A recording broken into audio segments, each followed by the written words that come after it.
Ako nga po pala si Leslie Lugtu-Lising. Ayan. Mentor ko po, syempre, yung nag-iisang Ann Curtis ng Christ the Living Hope, si Pastora Jean Tupe. Ayan po. So, ang spiritual birthday ko po is October 27, 2011. Doon po ako nag-start dito. So, nagpunta po ako dito, wala po nag-invite or nag-consolidate sa akin. Nag-share po, wala po. Niyaya lang po ako dito. Tapos, hindi ko po alam na encounter na po pala yung pinasukan ko. So, from that day po, October 27, 2011, na-scam po ako ng kuya ko. Shout out, Pastor Lonel. Tinanggap ko po si Jesus nung time na yon. So, before ako nag-equipping class, tingin ko sa sarili ko noon na hindi na ako capable maging leader, hindi na ako effective leader. Kasi wala nang natira sa mga disciples ko noon. And na-overcome ko yon with the grace and mercy ng Panginoon nung nag-decide talaga ako fully and genuinely na kailangan hindi ako maging stagnant Christian, na kailangan ko maging Kristiyano na kagamit-gamit sa Panginoon. Kaya meron talagang puspusang prayer na nangyari noon.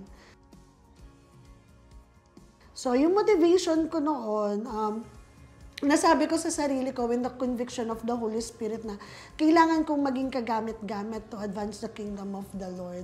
Kasi pinili niya ako and ayokong masayang yung pagtawag niya sa akin, yung pagpili niya sa akin para lang hindi ako mag-grow. So, gusto ko noon, yung motivation ko noon na kailangan maging leader ako, kailangan makita ng Lord na nung pinili niya ako, hindi yun masasayang. And hindi ako magiging stagnant Christian lang, na nag-a-attend every Sunday. So, unang-una, along the class, from life class to Destiny 6, pinaka-memorable ka talaga nung nasa D4 ako. Kasi, nung nasa D4 ako noon before, topic 7, 8, and 9, hanggang matapos siya, 10, ayoko na mag-attend ng class noon. Kasi akala ko fully healed na ako. Kasi hindi ko makakalimutan yon yung Destiny 4 kasi about family. So akala ko fully healed na ako noon. Akala ko okay na ako noon. Kaya lang along the way nung Destiny 4 na yon, nahihimay ako ng Panginoon na hindi pa pala ako okay. Na meron pa pala akong sa puso ko na meron masakit pa sa akin, na hindi pa fully healed. So praise God, nung hinil ako ng Panginoon from Destiny 4, nag-Destiny 5, at nagkaroon ako ng matinding revelation ng Holy Spirit dun sa Destiny 6. Na yun pala yung isa sa pinakamasarap na pakiramdam noon. Yung Destiny 6 ko, nung kumilos yung Holy Spirit, mas nakilala ko yung Holy Spirit na si Lord pala, layered by layered talaga, babalatan ka talaga niya para magamit ka niya sa pag-advance ng kingdom niya.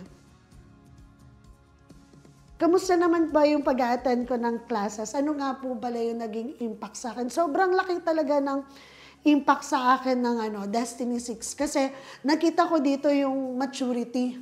Na pagtungtong mo ng Destiny 6, dapat meron ka ng heart, meron ka ng mind na yung maturity mo sa Christian. Hindi ka na pwedeng baby Christian pagdating mo ng Destiny 6. Ang laki ng impact niya sa akin at nangyari sa Christian life ko. Nagkaroon siya ng maayos na relationship sa family ko, sa mga disciple ko, sa mga kapwa Kristiyano ko. Sa Destiny 6 ko rin nakita na meron talaga siyang malaking impact sa akin kung paano kumikilos yung Holy Spirit sa lahat talaga ng area ng life natin. Sobrang nag-grow yung relationship ko kay God. Hindi ko alam kung anong level na, pero ang laki-laki na ng pagkakaiba simula nung nag-start ako sa equipping hanggang natapos ko yung Destiny 6. Nag-grow ako sa Panginoon kasi mas nakilala ko siya. Nag-reveal siya sa akin kung anong klaseng Diyos siya. And then, along the journey, yung pag-aaral ko, nag-grow ako when it comes to how you treat the people, nag-grow ako sa discipleship, nag-grow ako kung paano ako nagkaroon ng relationship sa Panginoon, kung paano niya binaba yung passion and compassion, kung paano ko rin maipapasa sa iba. And kahit nga minsan, tinuro ng Panginoon sa akin dyan sa pag-grow na yan, sa relationship ko sa'yo, dapat talaga alam mo rin yung detailed ng mga disciple mo, kung paano rin ka-detailed yung Panginoon sa'yo. Ne? So, before nga, wala naman sa isip ko malaman yung kahit ultimo birthday ng disciple. Pero dun sa Destiny 6, nung nag-grow yung relationship ko sa Panginoon, ayun, kahit ultimo birthday, inaalam ko kasi ganun ka lalim, ganun din ka intimate yung relationship ko dun sa Lord. Sobrang nag-grow talaga siya. Yon, so I encourage everyone po na please mag-enroll na po kayo sa ating equipping class at tapusin po natin hanggang Destiny 6. And I guarantee you po na wala pong masasayang sa lahat ng klase na papasukan po ninyo. Mag-grow po kayo sa relationship nyo with the Lord at sa kapwa nyo Kristiyano. Pati po sa pagde-disciple nyo, definitely po malalaman nyo ng matindi ang purpose nyo at bakit po pinili kayo ng Panginoon.